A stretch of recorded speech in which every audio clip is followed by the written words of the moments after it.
Okay, thanks very much. Thanks for coming, everyone. This in the afternoon when you're probably all wanting to head off to the pub. I want to start with a short quote from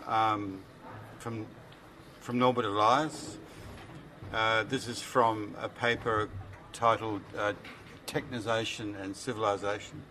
He says, "No group of people is pleased when it realised that it is now more dependent on others than before. Integration and disintegration tensions dominate the social figuration of states in the late 20th century. The civilising thrust in the direction of a more united humankind is joined by a decivilising counter-thrust. The tensions and conflicts which the growing interdependence brings with it are so far only of secondary importance. Let us hope that that will never change." Oh, sorry, is it too... yeah, it's better. Do you want me to read the quote again? Yeah. Yeah, okay. "No group of people is pleased when it realises that it is now more dependent on others than before. Integration and disintegration tensions dominate the social figuration of states in the late 20th century. The civilising thrust in the direction of a more united humankind is joined by a decivilising counter-thrust. The tensions and conflicts which the growing interdependence brings with it are so far only of secondary importance. Let us hope this will never change." I'll return to that passage later. So what this paper is trying to deal with is the question of anger and passion and emotion in politics. This is something that a number of thinkers have been talking about for a while now. Chantal Mouffe, for example, says one of the main challenges for democratic politics consists of domesticating hostility and trying to diffuse the potential antagonism that exists in human relations. In that process, there's one of the important issues is that of memory, right? And the relation between remembering and forgetting. You all probably remember the remark by Ernst Renan when he said that forgetting, I would even go so far as to say historical error, is a crucial factor in the creation of a nation. It is good for everyone to know how to forget. But of course, in fact, people remember a lot, and there's a lot of remembering going on at the moment, but there has been for a while, and you could say there always has been, right? So there's been this kind of constant interaction between remembering and forgetting. Now, the thing about memory, historical memory, is that it only kind of expresses itself through representation. Right? So it has to be expressed, it has to be turned into images or words or whatnot, which then connects up with the whole question of the nature and the structure and the dynamics of the public sphere. Right? So if you're talking about representation at all, then you need to talk about the public sphere in that Habermasian kind of sense, and the way in which the nation as an imagined community is kind of developed through the public sphere. Now, some of you will have already encountered the more recent discussions about the new structural transformation of the public sphere. The point's being made that the emergence of the internet and social media has actually brought about a change in the way the public sphere works that is as significant as the original structural transformation that Habermas talked about, and he started writing about that as well. Now, the question then is what the relationship is between these things, between the way in which the public sphere operates currently in the post-internet age and the role of passion and especially anger and hatred in politics. I want to address that question by trying to link a number of different fields of thought. Right? The first is Elias's account of civilising and decivilising processes, and his comments on technology more broadly. Secondly, the discussions of what gets called ressentiment, so not resentment, but ressentiment, and my apologies for my French accent, and the whole phenomenon of the expression of collective anger.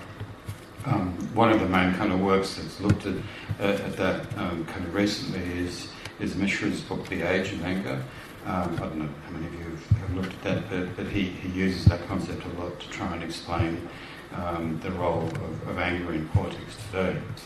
So what I'm trying to do is to open up the connections between Elias and other bodies of theory, in particular those theories of resentiment. The overall argument will be that the interweaving of technological and social change, with social media opening up a new space for civilising and decivilising processes, highlights the importance of resentiment as an aspect of the civilising process. Right? So I want to try and link essentially Elias and Nietzsche. Right?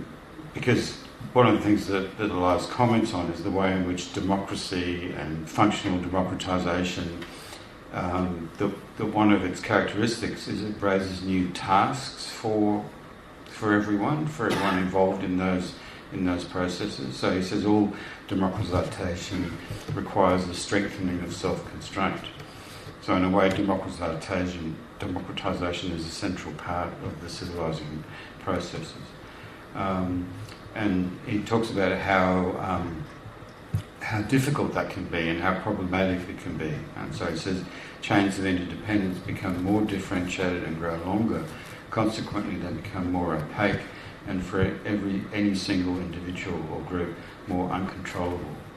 So in a way, what I'm trying to draw attention to is those parts of his works where he draws attention to the way in which people actually don't like the civilising process all that much, and they actually find it painful and difficult.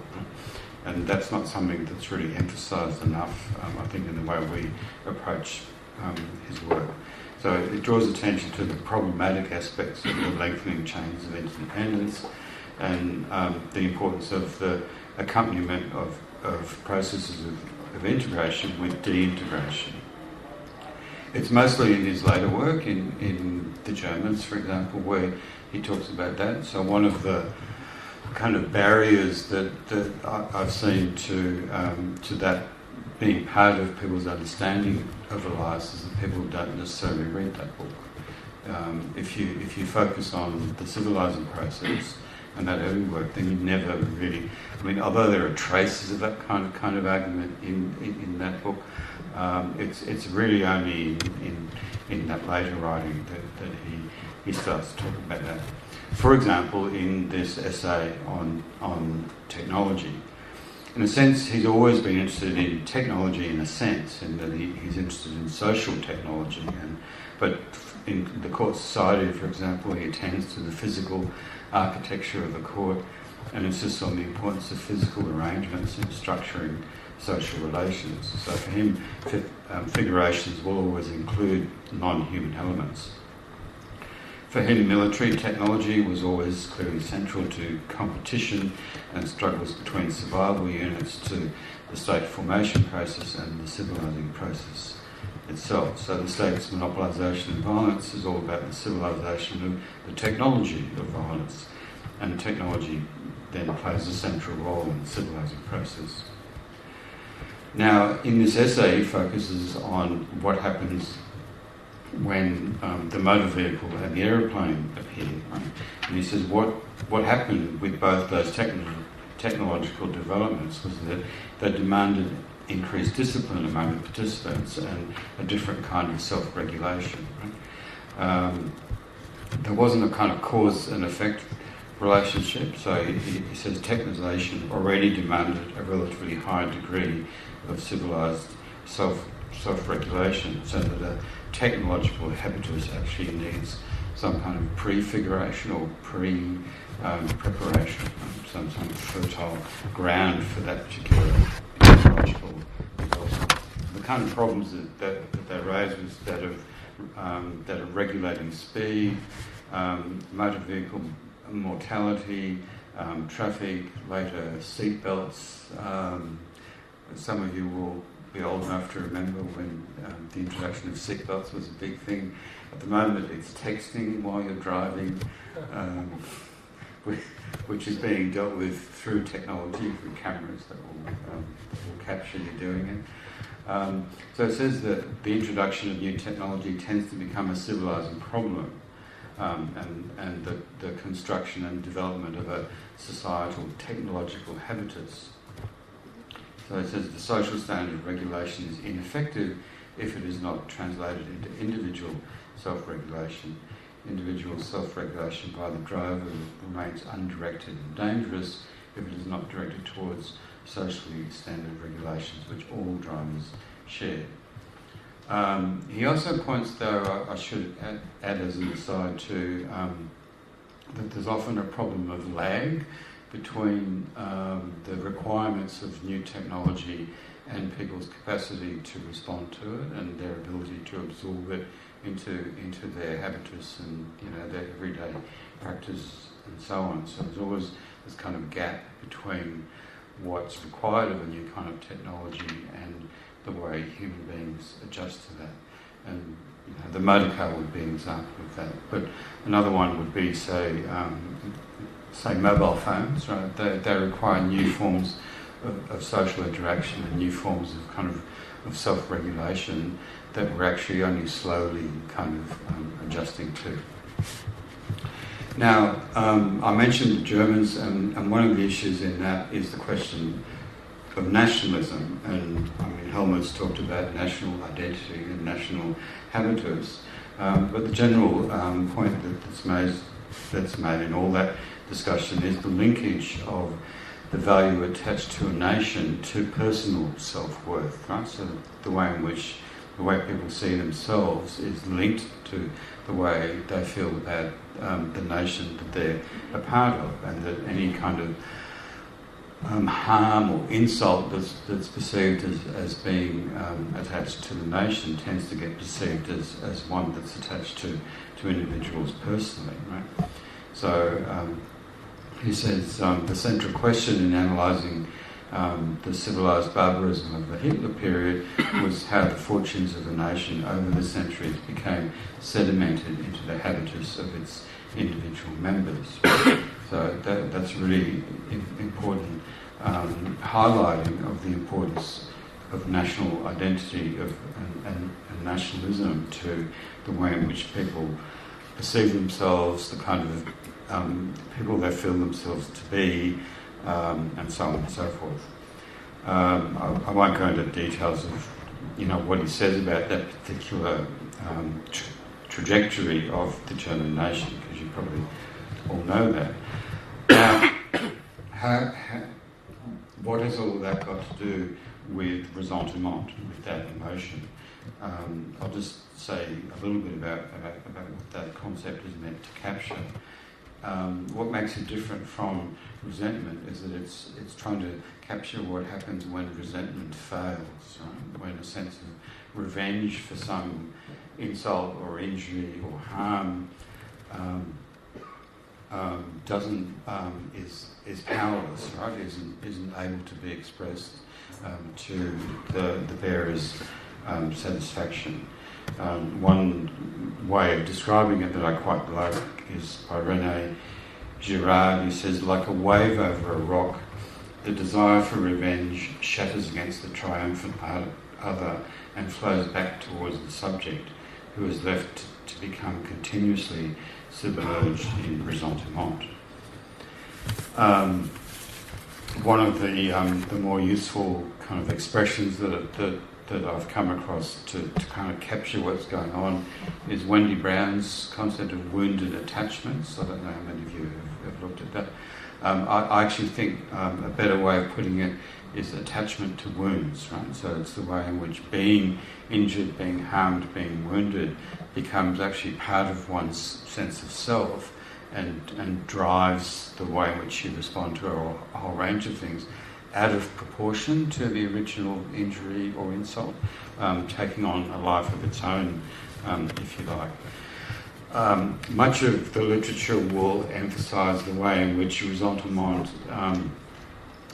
tends to be a characteristic, especially of essentially modern democratic societies, right?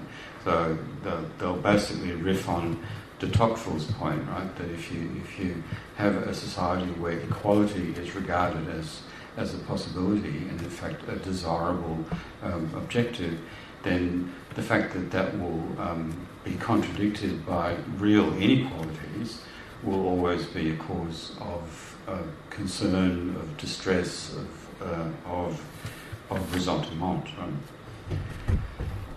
The thing is that you'd want to add to that de Tocquevillian kind of understanding the question of injustice, right? So that in fact it's not just the mismatch between the desire for equality and actual inequality, but the question of whether the kind of inequality that exists is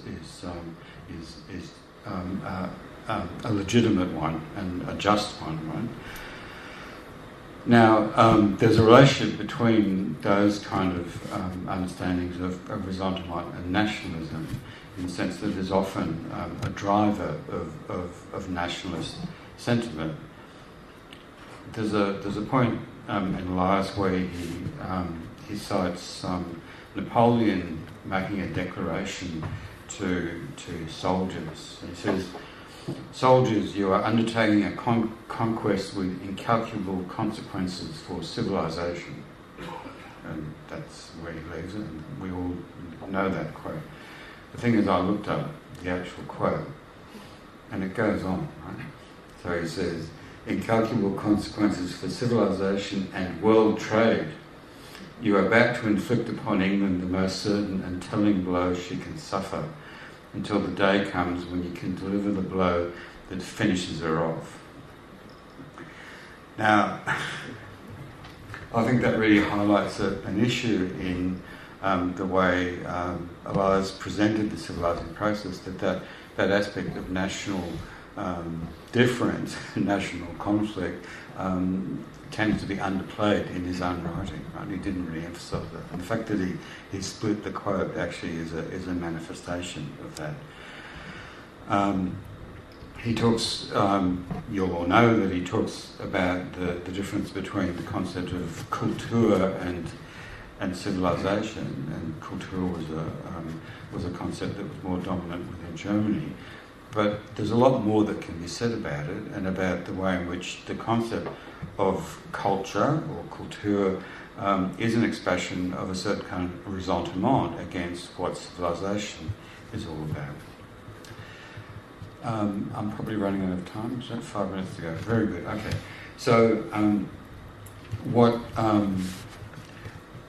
these kind of arguments relate to is a number of paradoxes that run through the nature of the civilizing process, the modernisation process, whichever kind of concept you want to use.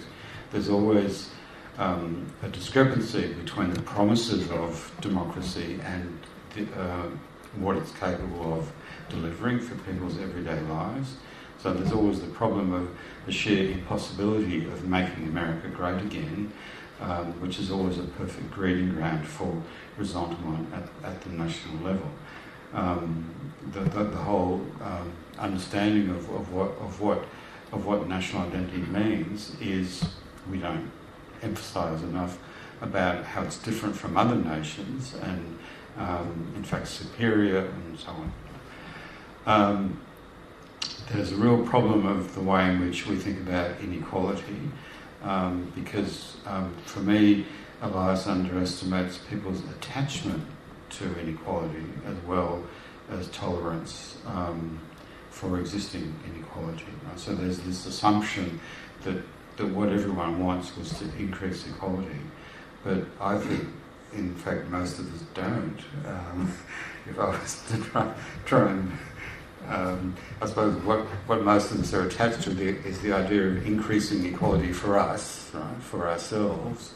But in terms of overall social structure, the whole idea that existing status structures should change isn't an obvious one, right? And it's one that has a number of prickles on it. Now, back to the question, the title of the paper about social media. What social media do is create a a new space for these kind of tensions and paradoxes, right? They create a new space for a new kind of public sphere for the working through of these conflicts and sources of aggression and anger. And people like Wendy Brown have talked about the way in which globalisation actually increases people's sense of powerlessness because of how opaque their relationships with the rest of the world are, and the way in which under neoliberalism we're all regarded as accountable for our own lives, and yet we're powerless in actually shaping it. So there's this paradoxical combination of both those two things that constitute, well, both the basis for ressentiment and for what Elias would call the decivilising dimensions of contemporary society. So the whole question of national identity is, for me, actually a fault line running through the civilising process that we need to spend a lot more time talking about. There are other kind of topics like the way in which particular emotional dispositions get organised and manipulated and created, right? So I've used the phrase ressentiment entrepreneurs, right? And of course you can think of obvious examples of that kind of character at the moment. So the new social space created by social media technology, as well as the changes on existing social spaces, generates a new kind of logic driving all of these interactions between civilisation, decivilisation, and the dynamics of ressentiment. Thanks. And there's a copy of the paper floating around. So. Okay, thanks.